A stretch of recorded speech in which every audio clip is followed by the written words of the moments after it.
क्या आपने कभी ऐसे व्यक्ति की कहानी सुनी है जो मरता है लेकिन पोस्टमार्टम से ठीक पहले जिंदा हो जाता है?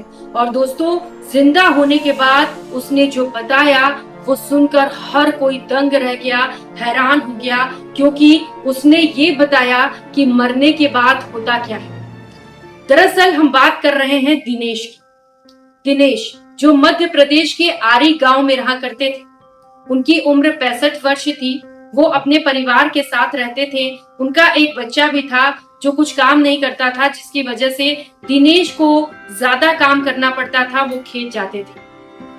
रोजाना वो सुबह उठते थे और खेत जाकर दोपहर में खाना खाने आते थे और इसके बाद दोबारा से खेत पर चले जाते थे। अब एक दिन हुआ ऐसा कि दिनेश रोज की तरह सुबह उठते हैं और अपनी खेत की ओर निकल जाते हैं।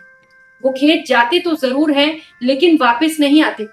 कुछ देर तक तो सबको लगता है कि सब कुछ सामान्य है, लेकिन जैसे जैसे वक्त बीतता गया, लोगों को चिंता सताने लगी कि आखिर दिनेश आज खाना खाने क्यों नहीं लौटे। धीरे धीरे थोड़ा और वक्त बीता दोस्तों, क्योंकि आमतौर पर हम इग्नोर कर देते हैं। हमें लगता है शायद कहीं आसपास चले गए होंगे दोस्तों से मिलने या फिर कुछ और। लेकिन जब वक्त और ज्यादा बीता दोस्तों, तो उन्हें डर लगने लगा और इसके बाद शुरू हुई तफ्तीश। दिनेश को ढूंढने के लिए दिनेश के घर वाले, उनके घर के बगल में जो दिनेश के भाई रहते थे, वो सभी निकल पड़ते हैं हाथ में लालटेन लिए। दिनेश को ढूंढने के लिए वो सभी निकल पड़ते हैं। चूंकि शाम हो चुकी थी इंतजार करते करते, और ऐसे में अंधेरा होने की वजह से हाथ में लालटेन लिए लोग दिनेश को ढूंढने लगते हैं। सबसे पहले आसपास लोगों से पूछा जाता है, फोन करके दोस्तों से, रिश्तेदारों से पूछा जाता है, और उसके बाद लोग पहुंचते हैं दिनेश के खेत को।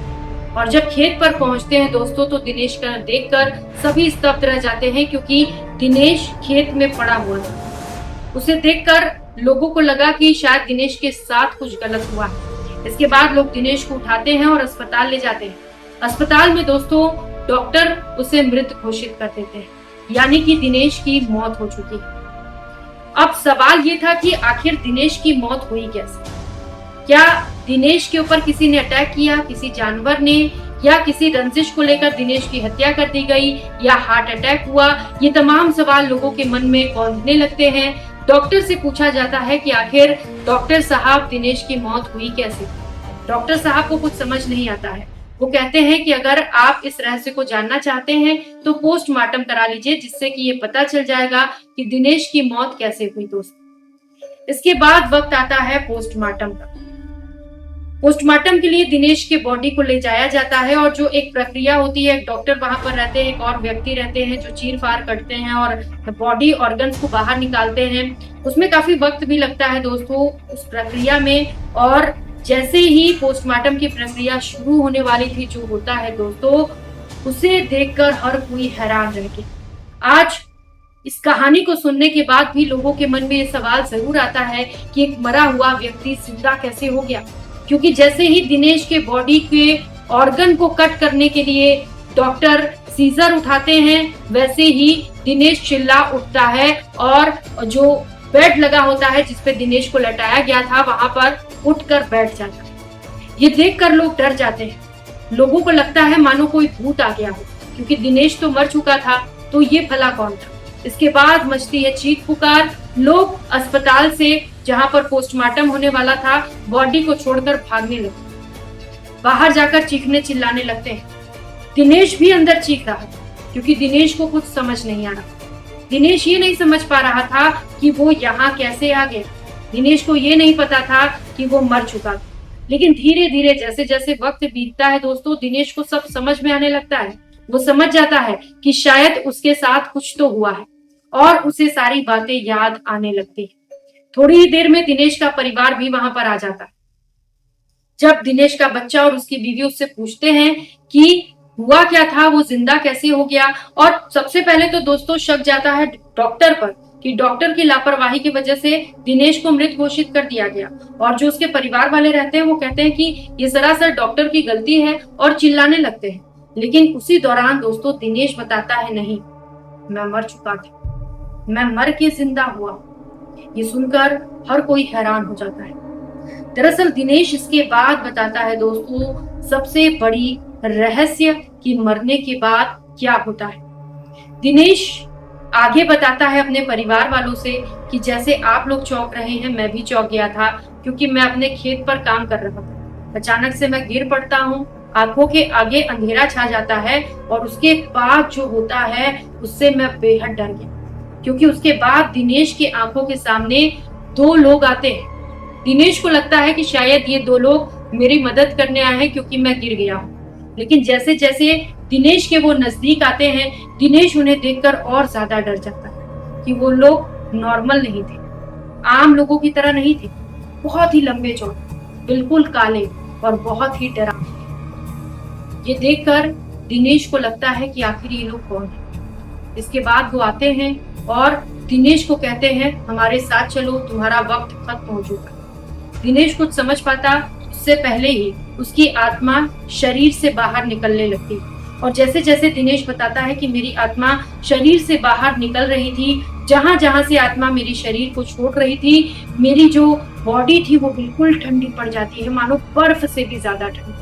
दिनेश बताता है कि जब उसकी आत्मा उसके शरीर को छोड़ रही थी तो उसे भयंकर दर्द हो रहा था, ऐसा दर्द, ऐसा असहनीय दर्द जिसे वो अपने शब्दों में बयां भी नहीं कर सकता। इसके बाद होता है दोस्तों वो जो किसी ने नहीं सोचा था।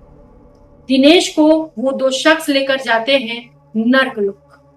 आप सभी ने सुना होगा कि मरने के बाद स्वर्ग और नर्क दो जगहों पर उनके कर्म के हिसाब से उनको सेलेक्ट किया जाता है। शायद दिनेश के कर्म खराब होंगे तो उसको नर्क ले। दिनेश बताता है कि जब दो लोग उसे वहां पर लेकर पहुंचते हैं तो एक जगह होती है जहां पर आग जल रही होती। दिनेश मना करता है कि इस पर मैं नहीं जा सकता, लेकिन उसे मारते हुए वो जो दो शख्स होते हैं वहां से आगे ले जाते हैं। दिनेश दर्द से चिल्लाता है, आग, असहनीय दर्द, पीड़ा, वो सब कुछ बर्दाश्त करते हुए वो आगे बढ़ता है। और आगे बढ़ के जो देखता है दोस्तों, उसकी आत्मा कांप उठती है, क्योंकि एक नदी थी वहां पर और उस नदी में थी सिर्फ और सिर्फ लाशें, जली कटी लाशें। उस नदी में पानी नहीं दोस्तों, खून की नदी बह रही थी। और ये सब देखकर दिनेश बहुत ज्यादा डर जाती है, वो कुछ समझ नहीं पाता है कि हो क्या रहा। अचानक से वो जो दो शख्स होते हैं दिनेश को उस नदी में धक्का दे देते हैं, उसी नदी में जो बहुत ही ज्यादा बदबूदार थी, जहां पर लोगों की डेड बॉडीज तैर रही थी। दिनेश जब उस नदी में गिरता है तो वो नदी आग की होती है और उसे काफी ज्यादा दर्द होता है, वो चीखने चिल्लाने लगता है। काफी संघर्ष के बाद वो आगे बढ़ता है और इसके बाद पहुंचता है वो एक गेट पर। ये गेट काफी भव्य था दोस्तों। दिनेश बताता है कि इतना बड़ा गेट उसने अपनी जिंदगी में नहीं देखा था। उसे ये नहीं समझ में आ रहा था कि इतना बड़ा गेट आखिर खुलेगा कैसे। लेकिन जो उसके साथ दो शख्स होते हैं वो एक हाथ से ही उस गेट को खोल देते हैं।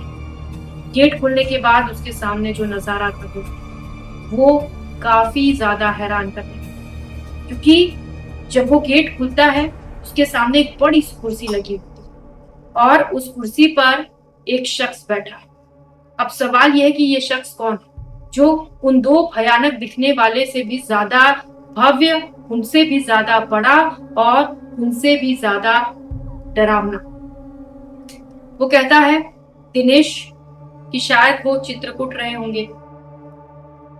अब चित्रकूट के पास जब वो पहुंचते हैं तो वो कहते हैं कि अभी इनका वक्त नहीं आया, आप गलत व्यक्ति को ले। ये सुनने के बाद दिनेश सोचने लगता है कि ये हो क्या रहा है। अभी वो सोच ही रहा होता है कि जो दो शख्स उसके साथ खड़े होते हैं उसे धक्का देते हैं, जोरदार धक्का दोस्तों। और इसके बाद दिनेश बताता है कि वो खुद को पोस्टमार्टम टेबल पर पाता है। तो दोस्तों कहीं अनकहीं में मिलेंगे फिर एक नई कहानी के साथ, एक नए किस्से के साथ जो आपको हैरान कर देगी और सोचने पर मजबूर कर देगी, क्या वाकई ऐसा हो सकता है। अगर आपको ये वीडियो पसंद आया हो तो आप हमारे चैनल को सब्सक्राइब जरूर करिए, जिससे कि ऐसे ही हम कई सच्ची कहानियों के साथ आपके पास आ सके। और अगर ये वीडियो पसंद आया हो तो इसे लाइक करिए, शेयर करिए, बेल आइकन जरूर दबाइए ताकि हमारा वीडियो सबसे पहले आप तक पहुंच सके। नमस्कार।